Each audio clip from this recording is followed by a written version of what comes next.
নমস্কার প্রিয় শ্রোতা বন্ধুরা, রাধাকৃষ্ণ উইথ পিয়ালি চ্যানেলে আমি পিয়ালি আছি। আজকে আপনাদের সাথে পাঠ করে শোনাচ্ছি শিব মহাপুরাণ। প্রিয় শ্রোতা বন্ধুরা, শিব মহাপুরাণে যেখানে মহাদেবের অলৌকিক লীলা তথা পুজো করার নানানবিধ বিধিবদ্ধ বিধান সম্পূর্ণ সুন্দরভাবে বর্ণিত আছে শিব মহাপুরাণে।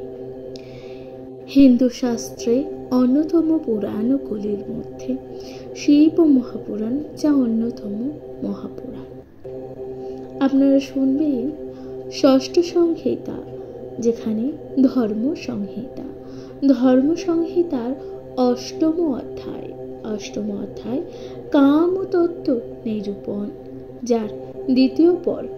আগামীকাল আপনারা শুনেছিলেন প্রথম পর্ব, যেখানে কামের কথা বলা হয়েছে, অর্থাৎ এই যে বিশ্ব জগতে সংসারে কাম কি, কাম কোনো কাজ এবং কাম সংকল্প এবং কাম সংকল্পের স্বরূপ, এই সমস্ত বিষয়ে কামের প্রভাব যা সুন্দরভাবে বর্ণিত আছে এই শিব মহাপুরাণে। প্রিয় শ্রোতা বন্ধুরা, তাহলে শুনতে থাকুন দ্বিতীয় পর্ব, যেখানে কামতত্ত্ব নিরূপণের সুন্দরভাবে ব্যাখ্যা করা আছে। রত্ন সুবর্ণ ও কুসুম দ্বারা অলঙ্কৃত সেই কামদেবের চারিদিকে লক্ষ্মী, সরস্বতী, রতি, প্রীতি, কীর্তি, শান্তি, পুষ্টি, তুষ্টি ও পরিসর বিরাজ করতে। সেই সময় তার রং ছিল কেমন ছিল? সাদা। কৃতযুগের আগে ইনি প্রদ্যুম্ন নামে বিখ্যাত ছিল। তাহলে কৃতযুগের আগে ইনি কি নামে বিখ্যাত ছিল? প্রদ্যুম্ন নামে বিখ্যাত ছিলেন। তখন তার রং ছিল শ্যামবর্ণ। কিরকম ছিল? শ্যামবর্ণ। মুখটি ছিল পূর্ণচন্দ্রের মতো। দুই নয়নে লাবণ্য ছিল অনুপম। তার আশিত ও কুঞ্চিত কেশপাশ তার মাথাকে অনুপম করেছিল। তার কাছে সর্বদা পাশ, অঙ্কুশ, ধনু ও বাণ থাকত। তার চোখও ছিল রক্তবর্ণের।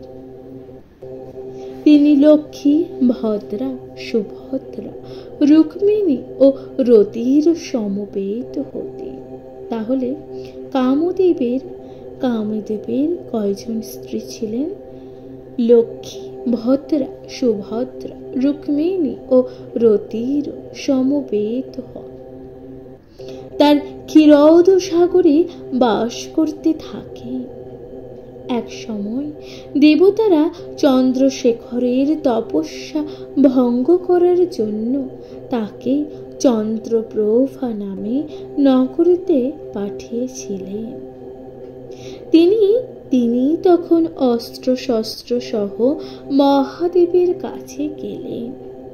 অন্তর্যামী ভগবান তার দুই চোখ খুলে জানতে চাইলেন, তুমি কে? কোন ব্যক্তি তোমাকে এখানে পাঠিয়েছে? কামদেব বললেন, আমি কে তা একটু পরেই জানতে পারবেন। এ কথা চন্দ্রশেখরকে বলছেন, অর্থাৎ মহাদেবকে বলছেন কামদেব। ভগবান পুনরায় বললেন, তুমি কি জন্য এখানে এসেছো? কামদেব বললেন, আমি তোমাকে মোহিত করার জন্য এখানে এসেছি। দেবতা বললেন, তুমি কিভাবে আমাকে মোহিত করবে? উত্তরে কামদেব বললেন, আমি আমার শক্তি দ্বারা তোমাকে মোহিত করব। ভগবান তখন বললেন, তোমার শক্তি কেমন তা আমি দেখতে চাই। এ কথা ভগবান বললেন কামদেবকে। কামদেব বললেন, আমার হাতে এই যে পুষ্পবাণ, আমার হাতে এই যে পুষ্পবান দেখুন, এর দ্বারাই আমি আপনাকে মোহিত করব।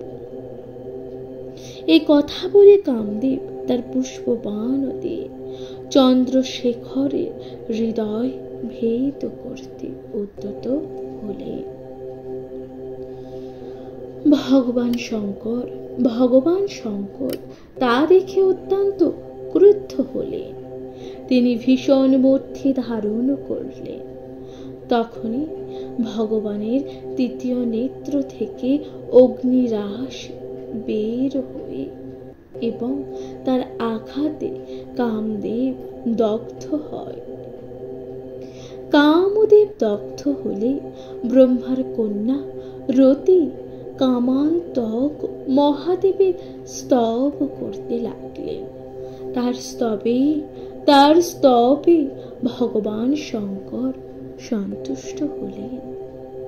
তিনি রতিকে বরদান করলেন। তিনি বললেন, ময় দানবের ঘরে জন্ম নেবে, ময় দানবের ঘরে কামদেব জন্ম নেবে। শম্ভরাসুরকে মঞ্চনা করে দাপর যুগের চরম অবস্থায় আবার একবার স্বামী লাভ করবে। এই কথা তখন বললেন রতিকে কামদেবের স্ত্রী রতি দেবাদিদেবের কাছ থেকে বর লাভ করে আত্মহত্যা থেকে বিরত হলেন। কামদেবের যে মূর্তি রুদ্রদেব দগ্ধ করেন, সেই মূর্তিতে তিনি পুনরায় ভগবান শ্রীবিষ্ণুর ঘরে জন্মগ্রহণ করেন। কামদেব রুক্মিণীর গর্ভে জন্মগ্রহণ করে। তার জন্মের পরেই শম্ভরাসুর মায়ার বলে তাকে চুরি করে মায়াবতীর কাছে রাখেন। মায়াবতী ছিলেন পুত্রহীন রমণী। মায়াবতী সেই অপরূপ সুন্দর কুমারকে পেয়ে তাকে সন্তান হিসাবে পালন করতে থাকেন। ক্রমে কামদেব মায়াবতীর ঘরে তার যত্নে বড় হয়ে উঠতে থাকে। অর্থাৎ কামদেব দ্বিতীয়বার জন্মগ্রহণ করেছিলেন কার গর্ভে? রুক্মিণীর গর্ভে। কিন্তু কামদেব লালিত পালিত হয়েছিল মায়াবতীর কাছে। তিনি যৌবনে পদার্পণ করেন। সম্বর এবার তার সঙ্গে যুদ্ধে প্রবৃত্ত হয়। তার ফলে সম্বর নিহত হয়। ভগবান রুদ্রদেবের বর অনুযায়ী রতিও জন্মগ্রহণ করে। তিনি কামদেবের স্বামী হিসাবে লাভ করে। শঙ্কর নিহত হলে শম্ভরাসুর ধন সম্পদ তার ভোগ করতে থাকে। তারপর তারা দ্বারকায় আবার আসেন। শ্রীকৃষ্ণের সহায়তায় তারা সম্বরপুরের রাজ্যভার গ্রহণ করে। একসময় শুম্ভ নামক দানব তাদের দ্বারকার এক উদ্যানে দেখে। তখন সেই শুম্ভ দানব মায়ার বলে চুরি করে তাকে তার ভাই নিশুম্ভর কাছে নিয়ে যায়।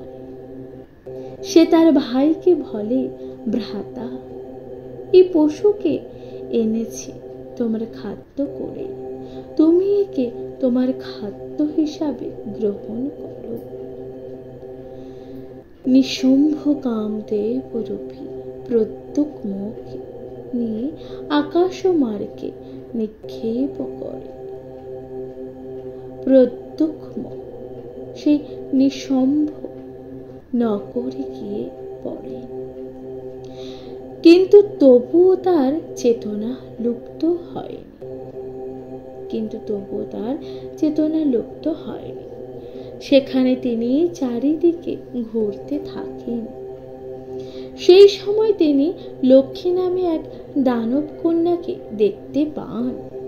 সেই লক্ষ্মীকে দেখেই তিনি কামপ্রবণ হয়ে পড়েন। ফলে তার চিন্তায় প্রত্যেক মেয়েরও একমাত্র চিন্তা হয়ে ওঠে। তবে অল্প সময়ের মধ্যে তার মনোবাঞ্ছা পূর্ণ হয়। তিনি ক্ষত্রিয় ধর্ম মেনে লক্ষ্মী দেবীকে বিয়ে করেন। তারপর সেখান থেকে তারা বিন্ধ্যা পর্বতে পালিয়ে যান। পরে দানবরাজ সেই ঘটনার কথা জানতে পারেন। তিনি বিন্ধ্য পর্বতকে আসেন। মহাবুদ্ধিশালী সেই প্রত্যেক মোর জয় করে সেখান থেকে দুইজনকে ফিরিয়ে আনেন। তারপর তাদের বিস্তস্থা নদীর তীর সংলগ্ন হিমালয় শৃঙ্গে বজ্রের পিঞ্জরে আবদ্ধ করে রাখে। এদিকে প্রত্যেক এবং লক্ষ্মীর সেই কারাবাস বিষম হয়ে ওঠে। তার থেকে মুক্তির পথ তারা খুঁজতে থাকে। কোন উপায় না পেয়ে মহাশক্তিশালী ও বিষ্ণু শক্তি রূপিণী দেবী দুর্গাকে এক মনে স্মরণ করতে থাকেন। ভক্ত প্রাণ দেবী দুর্গা কৃপা করেন। তিনি সেখানে আসেন। তিনি তাদের বন্ধন মুক্ত করার জন্য পিঞ্জরের মধ্যে প্রবেশ করে চেষ্টা করে, কিন্তু তা ফলবতী হয় না। কারণ সেই পিঞ্জর বিভিন্ন অস্ত্রশস্ত্রে দৃঢ়ভাবে বাঁধা ছিল। যখন দেবী দুর্গা বুঝতে পারলেন যে এই পিঞ্জরের মধ্যে যাওয়া অত্যন্ত কঠিন কাজ, তখন তিনি সুন্দর মধুর স্বরযুক্ত শারিকার রূপে ধারণ করল। দানব কন্যা তার সেই সুন্দর ও মধুমর আওয়াজ শুনে মোহিত হয়ে যায়। তিনি পাহাড়রত কোনো এক দানবকে আদেশ করেন, এই বলে, হে মহামতে, যদি তুমি আমাদের যথার্থ ভালোবাসো, তাহলে আমার ও প্রভুর আনন্দের জন্য এই সুন্দর সৌরশালিনীকে বেঁধে এখানে নিয়ে এসো। দানব এই কথা শুনে পিঞ্জরের বাইরে যায় এবং দুর্গারূপ ও দাড়ি এই যে শারিকাকে পিঞ্জরের মধ্যে নিয়ে আসে। দেবী ভিতরে এসে ভয়ঙ্কর রূপ ধারণ করে। তিনি সেই দুর্ভিত্ত পিঞ্জরকে ভেঙে ফেলে। দেবী তখন গোপ কন্যার বেশ ধারণ করে সেই দানবকে বিদলিত করে থাকে। সেই সময় সেই কাজে দানব কন্যা লক্ষ্মীও সহযোগিতা করেছিলেন। কামদেব রূপী প্রত্যেক দানবদের অস্ত্রশস্ত্র হাতে পেয়ে তাদের আক্রমণ করেন। তারা সেই পিঞ্জরের বন্ধন ছিন্ন করে পলায়ন করলেন। শুম্ভ ও নিশুম্ভ তাদেরকে মুক্ত দেখে ও নিজেদের সৈন্যবাহিনীর অবস্থা দেখে অত্যন্ত বিস্মিত হলেন। এরপর শুম্ভ নিশুম্ভ ও অন্যান্য দানবগণ বাসুদেবের বংশে পুত্র ও প্রত্যেক মোর অলৌকিক রূপ দেখে। তার ফলে তারা কামদেবের বশীভূত হয়। তারা হিতাহিত জ্ঞান শূন্য হয়ে ওঠে। দানব দুই ভাই শুম্ভ ও নিশুম্ভ প্রত্যেক মেয়ের সঙ্গে যুদ্ধ করার ইচ্ছা করে। তারা বলতে থাকে, এই কামিনী আমাদের ভোক্তা। তোমার এক লাভ করার কোনো অধিকার নেই। এই মনোহারিণী নারী তোমাকে মুক্ত করেছে। আমাদের পরম শত্রু প্রত্যুক মেয়ের আমাদের হাত থেকে পরিত্রাণ নেই। গোপকন্যা রূপিণী দেবী দানবদের এই রকম কথা শুনে বলেন, হে দানবেন্দ্র, এই প্রত্যুক ক্ষত্রিয় ধর্ম মেনে তোমাদের কন্যাকে লাভ করেছে। তোমরাও যথেষ্ট শক্তিশালী। এই রকম ভাবে তোমাদের একজন আমি পানি গ্রহণ করব, তাহলে আমি কৃতার্থ হব। তবে তোমাদের পরাক্রম কতটা তা একবার আমি পরীক্ষা করব। এটাই আমার একান্ত মনোবাসনা। দানব দুই ভাই এই কথা শুনে প্রত্যেক মেয়ের কাছে গেলেন। প্রত্যেক মেয়ের সঙ্গে দানব ভাইদের ঘোরতর যুদ্ধ শুরু হলো। সেই অদ্ভুত দৃশ্য সকলেই দেখতে থাকলেন। তারপর দেবী দানবদের হাত থেকে পড়ে যাওয়া গদা দিয়ে আঘাত করে তাদের হত্যা করেন। তিনি প্রত্যুত্তমকে মুক্ত করেন। তারপর দেবী প্রত্যুত্তম তার সেই স্ত্রী লক্ষ্মীকে দ্বারকায় আনে।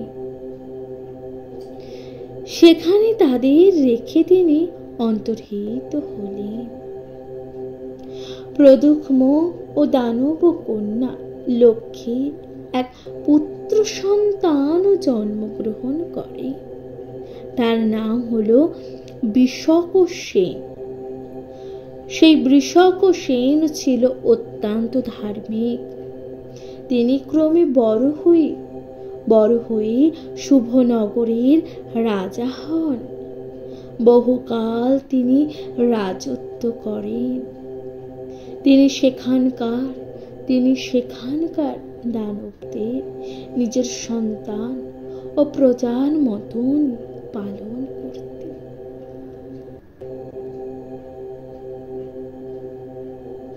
কিন্তু মায়াবতীর গর্ভে ময় নামে এক পুত্র জন্মায়।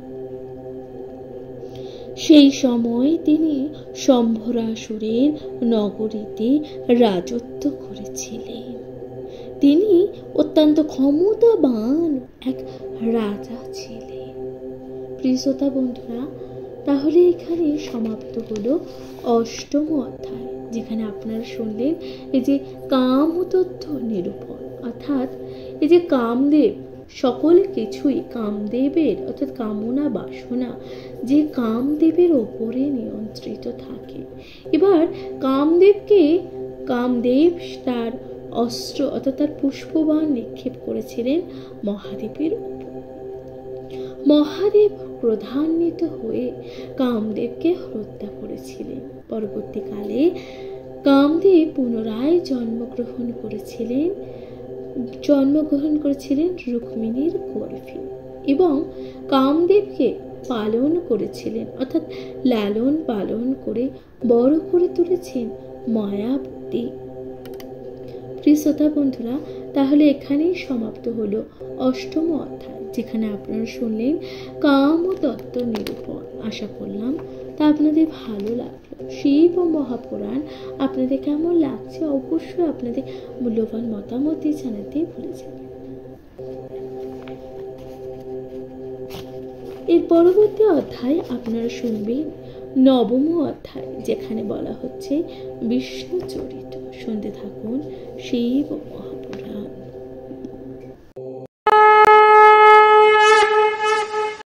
নমস্কার প্রিয় শ্রোতা বন্ধুরা, রাধা কৃষ্ণ পেট পিয়ালি চ্যানেলে আমি পিয়ালি আছি। আজকে আপনাদের সাথে পাঠ করে শোনাচ্ছি শিব মহাপুরাণ। প্রিয় শ্রোতা বন্ধুরা, শিব মহাপুরাণে আপনারা শুনবেন ষষ্ঠ সংহিতা ধর্ম সংহিতা। ধর্ম সংহিতার নবম অধ্যায়, যেখানে আপনারা শুনবেন বিষ্ণু চরিত। তাহলে শুনতে থাকুন শিব মহাপুরাণ। পুরাকালে সকল দেবতা ও অসুরগণ জরা ও মৃত্যুর ভয়ে ক্ষীরত সমুদ্রে দিব্য অমৃত মন্থন করেছিলেন। সেই সময় লোক মহেশ্বরী শ্রীদেবী ধনন্তরী চন্দ্র পারিজাত নামক গাছ, উচ্চস্রোত, অশ্ব, কামধেনু ও পীযূষ প্রভৃতি অলৌকিক সব বস্তু উত্থিত হল। তবু তারা সমুদ্র মন্থন থেকে বিরত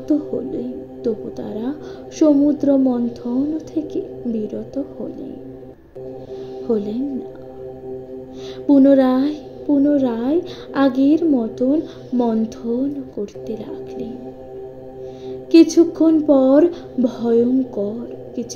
পর ভয়ঙ্কর কালকূট নামক মহাবিষ উঠতে লাগল। অমৃত ওঠার সময় যেসব সুধা বিন্দু বাইরে পড়েছিল, সেখান থেকে অদ্ভুত দর্শন অনেক কন্যার উৎপত্তি হল। সেই সকল কন্যাদের কারোর মুখশ্রী শারদীয় চাঁদের মতন, কারোর প্রভা বিদ্যুতের মতন, কারোর সূর্য অনল সন্নিফ, কেউ উৎপল সন্নিফ, কেউ বা পুলক সন্নিফ, কারোর কনক সন্নিফ, কারোর বা বিদ্রুম সন্নিফ, কেউ বা ইন্দ্রনীল মণির মতন, আর কারোর দীপ্তি রজতের মতন। পদ্মের মতন সেই কন্যা সকল লাবণ্যামৃতর মতন চারিদিকে আর্দ্র করেছিল। অমৃতের দ্বারা যেমন জরা মৃত্যু বিনষ্ট হয়, অর্থাৎ অমৃতের দ্বারা যেমন জরা মৃত্যু বিনষ্ট হয়, সেই সকল কন্যাদের দ্বারা তারা ধ্বংস হয়েছিল। দিব্যরত্ন দ্বারা তৈরি হার, কেয়ূর ও কঙ্কন সকলের অলঙ্কার ছিল। তাদের মধুর মুখ ধ্বনিতে কামপ্রবণ মানুষের অন্তর বিদীর্ণ হয়েছিল। তাদের শারীরিক ও লাস্য যেন সকল জগৎকে মোহিত করে তুলেছিলেন। তারপর জরা ও মৃত্যু ব্যাধি বিনাশক অমৃত সেখান থেকেও উঠতে শুরু করে। তখন যারা সমুদ্র মন্থন করেছিলেন তারা মন্থন করা বন্ধ করেছিলেন, কারণ তখন সেই অমৃত লাভ করার জন্য সবাই ব্যস্ত হয়ে উঠেছে। এরপর কি হয়েছিল? সেই অমৃত মন্থন, অর্থাৎ সেই সমুদ্র মন্থন থেকে অমৃত উঠেছিল এবং সেই অমৃত লাভ করার জন্য সকলে কিন্তু ব্যস্ত হয়ে উঠেছিল। কিন্তু ভগবান মহাদেব প্রথমে কালকূট ও শশাঙ্ককে গ্রহণ করলেন। তারপর দিবাকর, তুরঙ্গ, সচিপতি, পারিজাত, বিষ্ণু, কৌস্তম্ভ ও সকলে গ্রহণ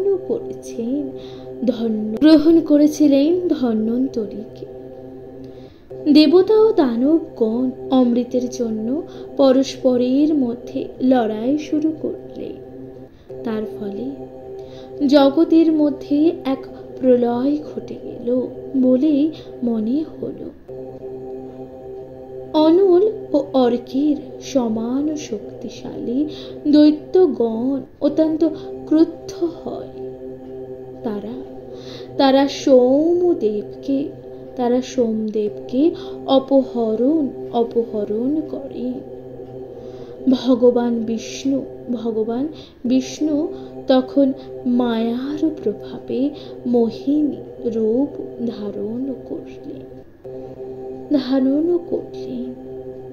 ওই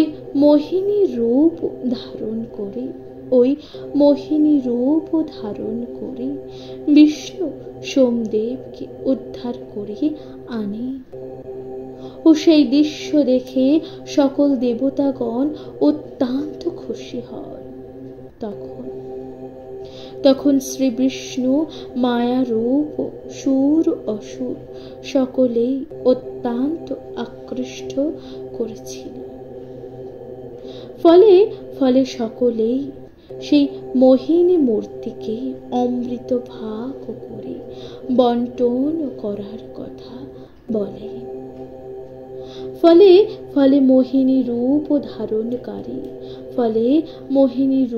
ধারণকারী শ্রী বিষ্ণুর হাতে সেই অমৃতের ভাণ্ড দেওয়া হলো। সেই অবসরে দানবগণ সেই অমৃত স্থান থেকে উদ্ভূত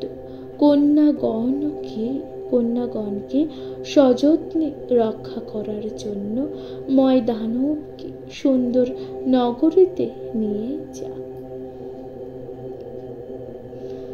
ময়দানবের পুরোটি ছিল অত্যন্ত সুন্দর। ময়দানবের পুরটি তখন ছিল কি অত্যন্ত সুন্দর ও সকল সুবিধাযুক্ত। সেখানেই সেই কন্যাদের সযত্নে রাখা হয়।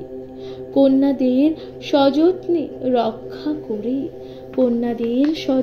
রক্ষা করে দানবগণ দেবতাদের সঙ্গে যুদ্ধ করার উদ্দেশ্যে রওনা হয়। যুদ্ধ করতে যাওয়ার সময় দানবগণ সেই কন্যাদের সঙ্গে দেখা করতে পারেননি, কিন্তু তারা সেই সময় প্রতিজ্ঞা করেছিলেন যে যুদ্ধে পরাজিত হলে তারা ওই কন্যাদের স্পর্শ পর্যন্ত করবে না। তারপর তারা যুদ্ধ করতে যাওয়ার জন্য বীর বিক্রমে সিংহনাদ করতে থাকে। শঙ্খধ্বনি করতে লাগলো। সেই আওয়াজে আকাশ বাতাস ধ্বনিত হতে লাগলো। এরপর ঘোরতর যুদ্ধ শুরু হলো। ঘোরতর যুদ্ধ শুরু হলো। দেবতাগণ তাদের যথেষ্ট উন্নত ধরনের অস্ত্র শস্ত্র দ্বারা শত্রুপক্ষের নিধন করার বাসনায় যুদ্ধক্ষেত্রে উপস্থিত হয়। দেবতাগণ অচিরেই সেই দানবদের পরাজিত ও নিহত করতে থাকে। শেষে প্রাণ ভয়ে তারা পালিয়ে যেতে বাধ্য হয়। তারা পাতালে আশ্রয় নিল। তারা তখন কি করলো? পাতালে আশ্রয় নিল। তারা পাতালে আশ্রয় নিতে চাইলে ভগবান বিষ্ণু তার সুদর্শন চক্র সহ পাতালে প্রবেশ করলেন। সেখানে গিয়ে তিনি সেই রমণীদের দেখা পেলেন। সেই রমণীদের দেখা পেলেন। সেই সকল অপরূপা ও সুন্দরী রমণীদের দেখে তিনিও তাদের প্রতি আকৃষ্ট হন। রমণীগণ সেই অপরূপ সুন্দর বিষ্ণুকে দেখে তার অনুরাগিনী হয়ে ওঠে। বিষ্ণুর সঙ্গে তাদের গান্ধর্ব মতে বিয়ে হয়। তাহলে বিষ্ণুর সঙ্গে কি হয়? তার গান্ধর্ব মতে বিয়ে হয়। ভগবান বিষ্ণু তাদের সঙ্গে বিহার করতে থাকে। কালক্রমে ভগবান বিষ্ণুর ঔরসে সেই সব রমণীদের গর্ভে সন্তান জন্ম নেয়। তারা অত্যন্ত বলশালী ও ক্ষমতাশালী হয়। তারা যথেষ্ট যুদ্ধ বিশারদ হয়ে ওঠে। প্রিয় শ্রোতা বন্ধুরা, তাহলে এখানে সমাপ্ত হলো নবম অধ্যায়। নবম অধ্যায় প্রথম পর্ব, যেখানে আপনারা শুনলেন বিষ্ণু চরিত। প্রিয় শ্রোতা বন্ধুরা, শিব মহাপুরাণ আপনাদের কেমন লাগছে অবশ্যই আপনাদের মূল্যবান মতামত দিয়ে জানাতে ভুলে যাবেন না। চ্যানেলে প্রথমবার শুনে থাকলে অবশ্যই পাশে থাকবেন। নিজের কাছের মানুষ, প্রিয়জন সকলের সাথে ভাগ করে নিতে ভুলে যাবেন না শিব মহাপুরাণ। তাহলে আজকের মতো জানাচ্ছি এখানে বিদায়। ভালো থাকবেন, সুস্থ থাকবেন, কমেন্টে লিখতে ভুলে যাবেন না হর হর মহাদেব। শুনতে থাকবেন শিব মহাপুরাণ। নমস্কার।